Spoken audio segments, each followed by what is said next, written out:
যুবকরা হচ্ছে শক্তির আধার, তাদের মধ্যে আছে প্রাণ ঢালা উচ্ছ্বাস, তাদের রক্ত গরম, তারা চাইলে অনেক কিছু করতে পারে, পারে না?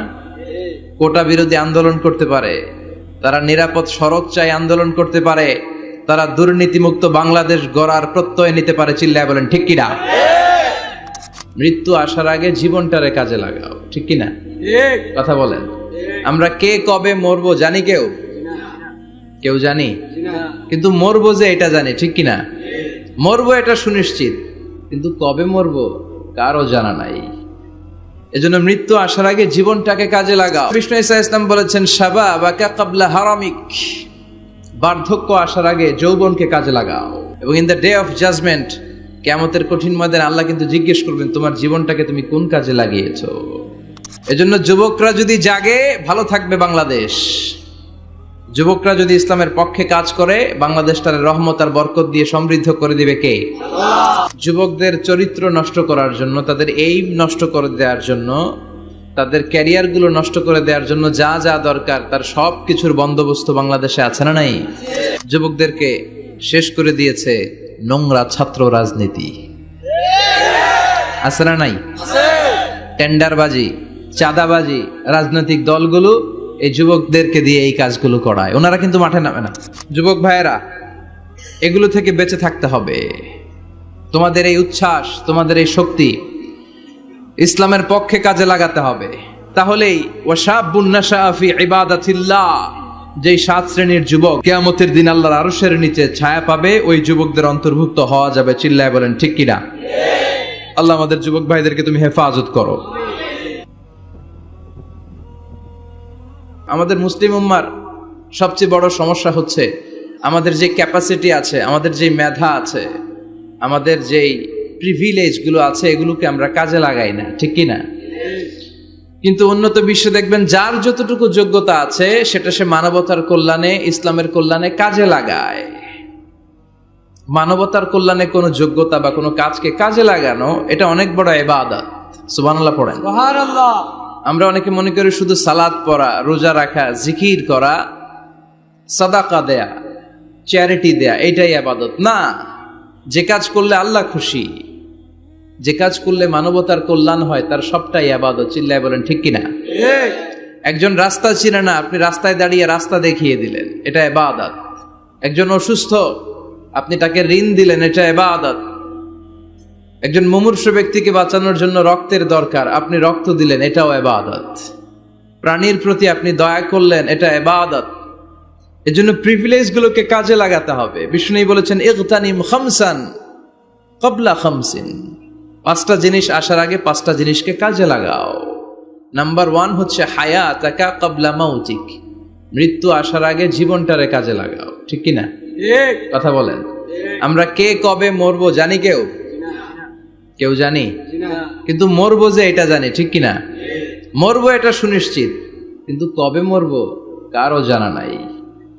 এজন্য মৃত্যু আসার আগে জীবনটাকে কাজে লাগাও। এবং in the day of judgement, কিয়ামতের কঠিন ময়দানে আল্লাহ কিন্তু জিজ্ঞেস করবেন, তোমার জীবনটাকে তুমি কোন কাজে লাগিয়েছো? 2 নম্বরে বিষ্ণু ঈসা ইসলাম বলেছেন, শাবাবাকা ক্বাবলা হারামিক, বার্ধক্য আসার আগে যৌবনকে কাজে লাগাও, ঠিক কিনা? যুবকরা হচ্ছে শক্তির আধার, তাদের মধ্যে আছে প্রাণ ঢালা উচ্ছ্বাস, তাদের রক্ত গরম, তারা চাইলে অনেক কিছু করতে পারে, পারে না? কোটা বিরোধী আন্দোলন করতে পারে, তারা নিরাপদ সড়ক চাই আন্দোলন করতে পারে, তারা দুর্নীতিমুক্ত বাংলাদেশ গড়ার প্রত্যয় নিতে পারে। চিল্লায় বলেন ঠিক কিনা? এজন্য যুবকরা যদি জাগে, ভালো থাকবে বাংলাদেশ। যুবকরা যদি ইসলামের পক্ষে কাজ করে, বাংলাদেশটার রহমত আর বরকত দিয়ে সমৃদ্ধ করে দিবে কে? আল্লাহ। এজন্য যুবক ভাইয়েরা যারা আছে, তোমাদের এই সময়টা অনেক দামি সময়। কিয়ামতের দিন 7 শ্রেণীর লোককে আল্লাহ তাআলা তার আরশের নিচে ছায়া দিবে। এর মধ্যে 1 শ্রেণীর মানুষ হচ্ছে শাবুন নাশাআ ফি ইবাদাতিল্লাহ, ওই যুবক যারা ইবাদতে সময় কাটিয়েছে, যারা তাদের অবসর সময়টা হিন্দি সিনেমা দেখে নাই, জি বাংলা দেখে নাই, স্টার জলসা দেখে নাই, রূপবানে নাচে কোমর দুলায়া, এগুলা দেখে নাই। তারা তাদের সময়টা আল্লাহর ইবাদতে কাজে লাগিয়েছে। ওই যুবকদেরকে কিয়ামতের ময়দানে আরশের নিচে ছায়া দিবে কে? আল্লাহ। অনেক যুবক আসছে আজকে আলহামদুলিল্লাহ। আমাদের এই সময়টা ইসলামের পক্ষে কাজে লাগাতে হবে। রাজি আছো তো? সবাই রাজি আছো? কিন্তু দুর্ভাগ্যজনক হলেও সত্য, বাংলাদেশে যুবকদের চরিত্র নষ্ট করার জন্য, তাদের এইম নষ্ট করে দেওয়ার জন্য, তাদের ক্যারিয়ারগুলো নষ্ট করে দেওয়ার জন্য যা যা দরকার তার সব কিছুর বন্দোবস্ত বাংলাদেশে আছে না নাই? তাদের নৈতিক অবক্ষয়ের জন্য সবচেয়ে ভয়ঙ্করতম জিনিস হচ্ছে মাদক। বাংলাদেশে এটা নাই? হ্যাঁ, আছে। এই মাদকের সাথে মুসলমানের কোনো সম্পর্ক থাকতে পারে? সিগারেটের সাথে মুসলমানের কোনো সম্পর্ক থাকতে পারে? সিগারেটের অভ্যাস আমাদের নাই তো? হ্যাঁ, এটা কিন্তু জাহান্নামের খাবার। খেয়াল রাখবেন, সুগন্ধি, সুগন্ধি, this is the sign of paradise. সুঘ্রাণ, এটা হচ্ছে জান্নাতের আলামত। আর ধোঁয়া, এটা জাহান্নামের আলামত। কথা কন, ধোঁয়া কিসের আলামত? আগুন জ্বালাইলে কি ওঠে? ধোঁয়া ওঠে। সিগারেট খেলে কি ওঠে? পৃথিবীতে এই একটা মাত্র খাবার আছে যেটা টয়লেটে বসে খাওয়া যায়। কথা বলেন, খাওয়া যায় না? টয়লেটে বসে খায়। আর পৃথিবীতে এই একটা মাত্র খাবার, পণ্য, যেই পণ্যের উপরে লেখা থাকে সংবিধিবদ্ধ সতর্কীকরণ, স্মোকিং কজেস ক্যান্সার, ধূমপান কর্কট রোগের কারণ, মানে ক্যান্সার রোগের কারণ। তার মানে এই পণ্যটা খেলে ক্যান্সার হয়। পৃথিবীতে আর কোনো পণ্যের গায়ে এরকম লেখা থাকে না যে এটা খাইলে এই রোগ হয়। ফর এন এক্সাম্পল, বাজারে এক বিস্কুট আসছে। কি আসছে? এই বিস্কিটের গায়ে লেখা, এই বিস্কিট যদি কোনো বাচ্চা খায় ওই বাচ্চা ডায়রিয়াতে মারা যাবে, উপরে লেখা। কিনবেন? কথা বলেন, কি বলবেন? তোর বিস্কুট তুই খা, তোর বলা মরুক। কথা বলেন। কিন্তু সিগারেট এমন একটা পণ্য যেটার গায়ে লেখা থাকে যে এটা খেলে মানুষ মরে, তারপরও মানুষ খায়। সিগারেট হয় টোবাকো প্ল্যান্টস থেকে, তামাক পাতা থেকে। কোত্থেকে? তামাকের চাষ টাস কমে গেছে না? এটাতে আবার বেড়া টেরা দেওয়া লাগে না, কারণ ছাগলও মুখ দেয় না। কথা বলেন। তো যেটাতে ছাগলও মুখ দেয় না, এটা কি মুমিন বান্দা মুখ দিতে পারে? জোরে বলেন। এই ধোয়ার কারণে আপনার লাংস শেষ হয়ে যাবে। লাং যেটা দিয়েছে আল্লাহ, ফুসফুস, এটা শেষ। এটার ভেতরে একটা পয়জন আছে, নিকোটিন। কি বলে? এই নিকোটিন আপনাকে শেষ করে দিবে। প্রতি বছর গোটা বিশ্বে এই নিকোটিনের কারণে হাজার হাজার মানুষ মরে যারা স্মোকিং করে। এজন্য স্মোকিং এর সাথে আমাদের কোনো সম্পর্ক থাকতে পারে? তো স্মোকিং তো অনেক পাতলা বিষয়। এখন স্মোকিং কে ছাড়িয়ে ইয়াবা, গাঞ্জা, মারিজুয়ানা, ফেন্সিডিল, এগুলো আছে না নাই? এই যে কি একটা আসলো, ইয়াবা। এটা পেঁয়াজের ভিতরেও পাওয়া যায়। মানে পেঁয়াজ ভেঙে এটার ভিতরে ইয়াবা নিয়ে আসে, আলু কাইটা ভিতরে ইয়াবা নিয়ে আসে, লাউয়ের ভিতরে ইয়াবা বইরা নিয়ে আসে। দেখা যায় লাউ কেটে দেখা যায় ইয়াবা আছে না নাই? এই ইয়াবা এতদিন ছিল ইউনিভার্সিটি লেভেলের ছেলেরা খেত, নেমে আসলো কলেজে, হাই স্কুলে, এখন প্রাইমারির ছেলেদের মধ্যেও ইয়াবা ঢুকছে। দেশ কোন ভয়ঙ্কর অবস্থায় দাঁড়িয়ে আছে, হুঁশ নাই আমাদের। তো যে যুবকেরা এবাদতে রাত কাটাবে, হ্যাঁ, এবাদত করে করে রাতের আধারে যারা সেজদাতে রয়, আমরা গানে শুনি যে চোখের পানি দিয়ে যেখানে ঝড় উঠবে যে যুবকদের, সেই যুবকেরা এখন ইয়াবা নিয়ে ব্যস্ত, মারিজুয়ানা নিয়ে ব্যস্ত, ফেন্সিডিল নিয়ে ব্যস্ত। এজন্য এলাকাতে এই ফেন্সিডিলের ব্যবসা, ইয়াবার ব্যবসা, এগুলোকে সংঘবদ্ধ হতে দিবেন না। জনপ্রতিনিধি কেউ আসছেন কিনা জানি না মঞ্চে, আমি জানি না, এটা আপনাদের দায়িত্ব। আপনারা এলাকার গণ্যমান্য ব্যক্তিবর্গদেরকে নিয়ে ওদের যে স্ট্রং একটা সিন্ডিকেট আছে এটারে ভেঙে দেন, এলাকাটারে সুন্দর করেন, যুবকগুলোরে আল্লাহওয়ালা হতে সাহায্য করেন। ঠিক কিনা? তাহলে যুবকদের চরিত্র ধ্বংসের ক্ষেত্রে সবচেয়ে বড় হাতিয়ার হচ্ছে এই মাদক। নাম্বার 2, সেটা হচ্ছে পর্নোগ্রাফি। এখন হাতে হাতে মোবাইল আছে না নাই? এই যে এটা একটা সিনেমা হল, এটার নাম কি? কথা কন। যত সিনেমা আছে সব ঢুকানো যায়, আবার মাহফিলে ঢুকানো যায়। The choice is yours, the decision is yours. তুমি জান্নাতে যাবা না জাহান্নামের লাকড়ি হবা, সিদ্ধান্ত তোমার। এগুলোর ভিতরে এখন ব্লু ফিল্ম পাওয়া যায়, ইন্ডিয়ান নায়িকাদের নেকেড সিনারি পাওয়া যায়, যায় না? কথা কন। যুবক ভাইরা, এগুলো থেকে তোমাদের বেঁচে থাকতে হবে। তোমরা আগামী দিনের সম্ভাবনা। তোমাদেরকে অনেক দূর যেতে হবে। You have to make a very bright career for your society, for your family, for your country. তোমাদেরকে অনেক দূর যেতে হবে। এজন্য নজরের লাগামটাকে টেনে ধরতে হবে। বিষ্ণু বলেছেন আন-নাযার সাহমুন মাসমুম মিন সিহামি ইবলিস। দৃষ্টি হচ্ছে শয়তানের বিষ মাখানো তীরবানের মধ্য থেকে একটা তীর। এই তীর দিয়ে শয়তান যুবক আর যুবতী মেয়েদেরকে কাবু করে ফেলে। ঠিক কিনা? চিল্লায় বলেন ঠিক কিনা? এজন্য নজরটাকে হেফাজত করতে হবে। Zee Bangla, Star Jalsha, Kiranmala, Hindi cinema, naked film, blue film, এগুলোর সাথে কোনো মুসলমান যুবকের সম্পর্ক থাকতে পারে না। আমাদের দেশের ছোট্ট ছেলে মেয়েরা মসজিদে গেলে আমরা তাড়িয়ে দেই না? তুরস্কে একটা প্রজেক্ট নিয়েছে, যে ছোট্ট ছেলে মেয়েরা 40 দিন লাগাতার 40 দিন ফজরের সালাত জামাতে পড়বে। মসজিদ কর্তৃপক্ষ তাদের প্রত্যেককে একটা করে সাইকেল দিবে। এখন পোলাপানগো ভিড়ে মুরব্বীরা প্রথম কাতারে জায়গাই পায় না। সুবহানাল্লাহ কইবেন না? What a amazing project! কি সুন্দর ইনিশিয়েটিভ! আমরাও চাইলে নিতে পারি, ঠিক কিনা? এরপর খুব সম্ভবত কুয়েতে বা কাতারে মসজিদ কমিটি আরেকটা প্রজেক্ট নিয়েছে। সেটা হচ্ছে ফজরের সালাতে মুসল্লিদের সংখ্যা খুব কম। মসজিদ কমিটি ঘোষণা দিয়েছে, যারা ফজরের নামাজে আসবে না, ফজরের নামাজে যেই পুরুষরা আসবে না, অর্থাৎ তাদের স্ত্রীরা তাদেরকে ফজরের সময় ডেকে দেয় না, এজন্য মসজিদের ফান্ডিং এ, মসজিদের টাকা দিয়ে ওই পুরুষগুলোকে দ্বিতীয় বিবাহের ব্যবস্থা করে দেয়া হবে। কথা বুঝতে পারছেন? খরচ মোহরানা সব মসজিদ কমিটির। সেকেন্ড ম্যারেজ প্রজেক্ট, দ্বিতীয় বিবাহ প্রকল্প। এই ঘোষণা দেওয়ার পর থেকে এরপরের দিন মসজিদ প্যাকআপ। সারা রাত কোন মহিলা ঘুমাই না। আল্লাহু আকবার পড়েন। তো এই ইনিশিয়েটিভ গুলো কিন্তু আমাদের নেওয়া দরকার। পরিবর্তন হতে শুরু করেছে। এখন digital Bangladesh. Now we are launching the satellite. So Bangladesh এখন অনেক এগিয়ে গিয়েছে। এখন তথ্য প্রযুক্তির যুগ। কোনটা সহি কোনটা দঈফ একটা ক্লিকে আমরা পেয়ে যাই, ঠিক কিনা? আমরা যারা বক্তা, আমরাও কথা বলে ছাড় পাই না। ধরে হুজুর রেফারেন্স কি বলেন, আছে না নাই? তার মানে গণসচেতনতা শুরু হয়েছে। এজন্য আমাদেরকে এই প্রজেক্ট নিতে হবে। এই যে মাহফিল এটা হয়েছে, এটা কি কোনো এক ব্যক্তির ফান্ডিং এ হয়েছে? কথা বলেন। একজন 10 লক্ষ দিয়েছে 2 দিন ব্যাপী মাহফিল, এরকম না। এটা সবাই মিলে করেছি।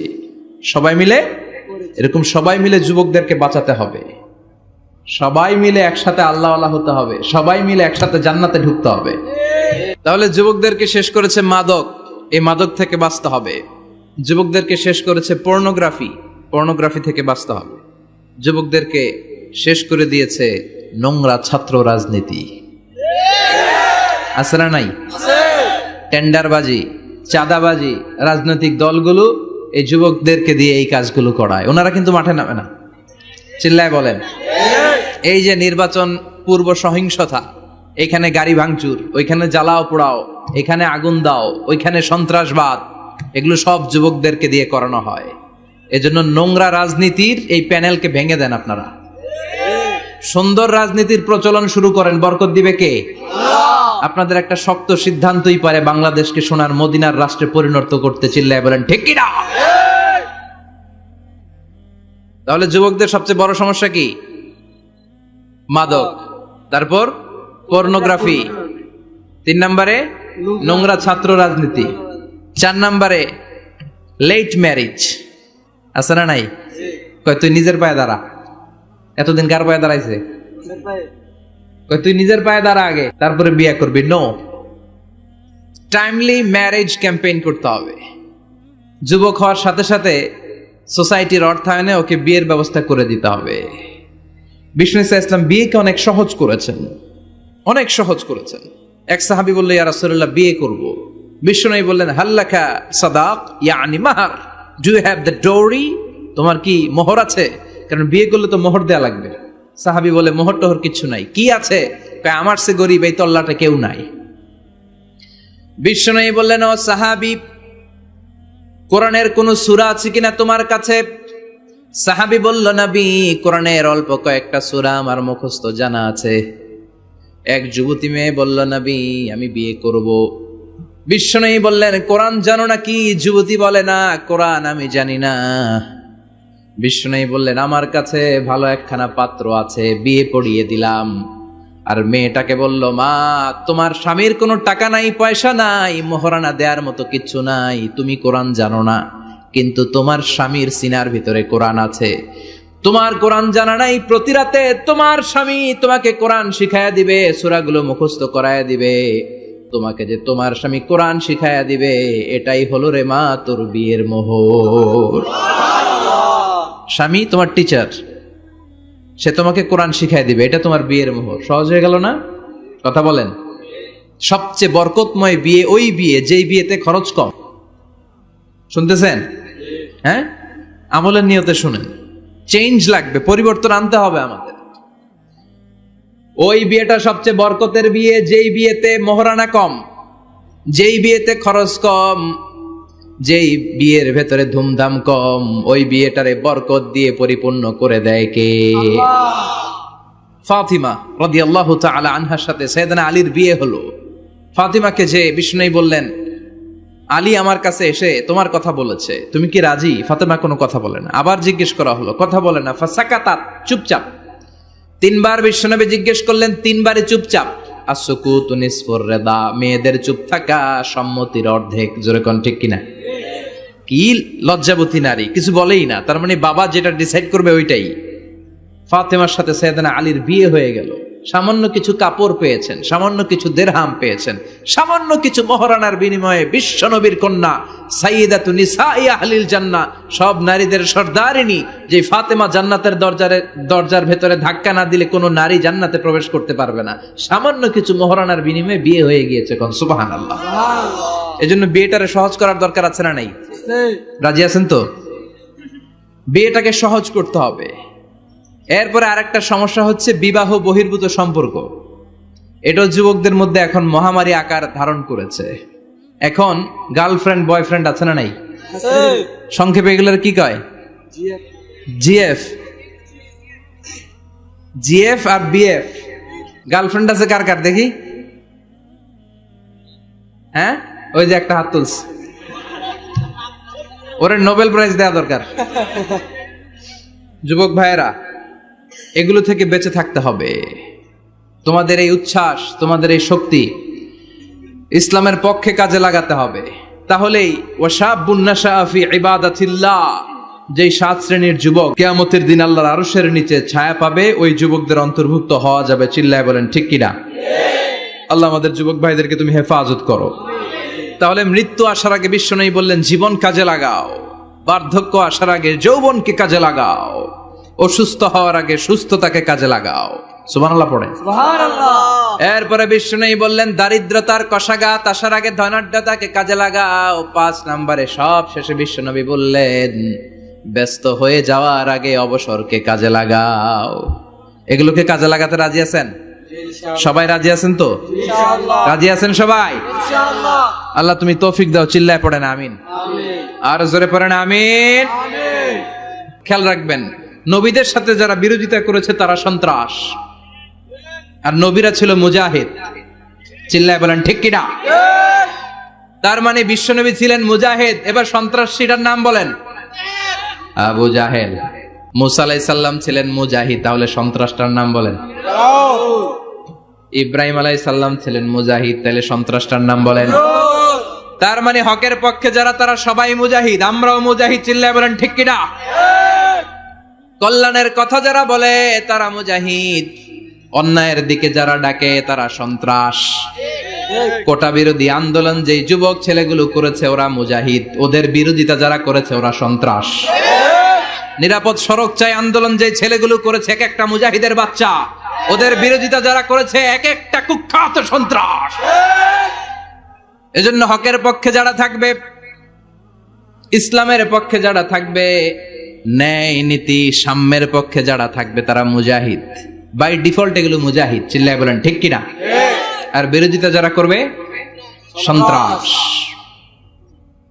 কুখ্যাত ইন্টারন্যাশনাল সন্ত্রাস।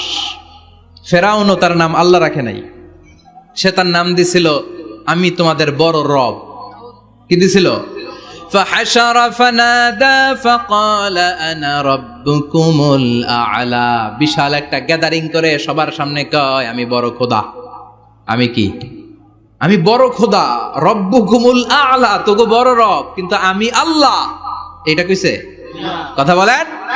বিষ্ণু ঈসা ইসলাম মসজিদে নববীতে সালাত আদায় করছেন, তিনি নামাজ শুরু করলেন, আল্লাহু আকবার, রুকু থেকে উঠে পড়লেন সামি আল্লাহু লিমান হামিদা।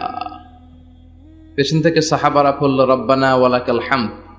এক সাহাবী অতিরিক্ত বাড়িয়ে পড়ল হামদান কাসীরান তাইয়িবান মুবারাকান ফিহি। চারটা শব্দ অতিরিক্ত পড়ল। কয়টা? এই সাহাবী ছাড়া আর কেউ এই চারটা শব্দ অতিরিক্ত পড়ে নাই। নামাজ শেষে বিষ্ণু ঈসা ইসলাম বললেন, কে অতিরিক্ত চারটা তাসবিহ বানিয়ে বানিয়ে পড়েছো যেটা আমি শিখাই নাই? আমি শুধু শিখিয়েছি রব্বানা ওয়ালাকাল হামদ, ও আল্লাহ প্রশংসা আপনার জন্য, প্রেজেস ফর ইউ, আপনার জন্য প্রশংসা, ও মাই লর্ড, এতটুকু শিখিয়েছি। ওয়ালাকাল হামদ, কিন্তু এরপরে অতিরিক্ত বললা কেন? হামদান কাসীরান তাইয়িবান মুবারাকান ফি। কে পড়েছো? দাঁড়াও। কেউ দাঁড়ায় না। বিশ্বনবী অভয় দিলেন, আমি কিচ্ছু বলবো না, দাঁড়াও। বিশ্বনবী যখন অভয় দিলেন, অভয় পেয়ে এক সাহাবী হাত তুলে দাঁড়ালেন, বললেন ইয়া রাসূলুল্লাহ, আমি পড়েছি, আমারে মাফ করে দেন। বিশ্বনবী বললেন, কেন বললা? আমি তো শিখাই নাই। পেয়েছো কোথায়?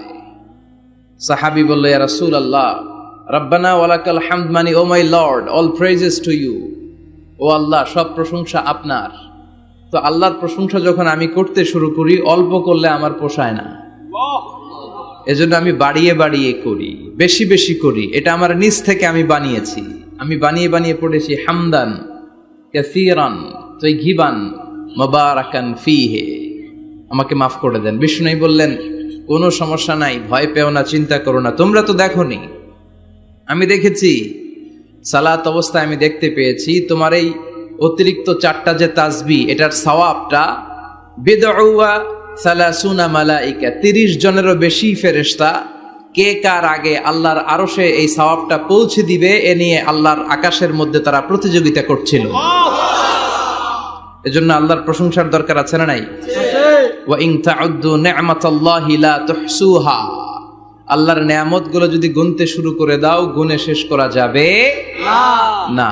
এজন্য বিষ্ণুই বলেছেন, try to utilise the privilege. আল্লাহর দেয়া প্রিভিলেজ গুলো, চান্স গুলো, অপরচুনিটি গুলো তোমরা ব্যবহার করতে চেষ্টা করো। আল্লাহর এই রহমত বরকত গুলোকে কাজে লাগাও। ইগতানিম খামসান ক্বাবলা খামসিন, 5টা জিনিসকে 5টা জিনিস আসার আগে গনিমত মনে করো, কাজে লাগাও, ইউটিলাইজ করো। Try to take the best out of it, এর সর্বোচ্চটা নেয়ার চেষ্টা করো।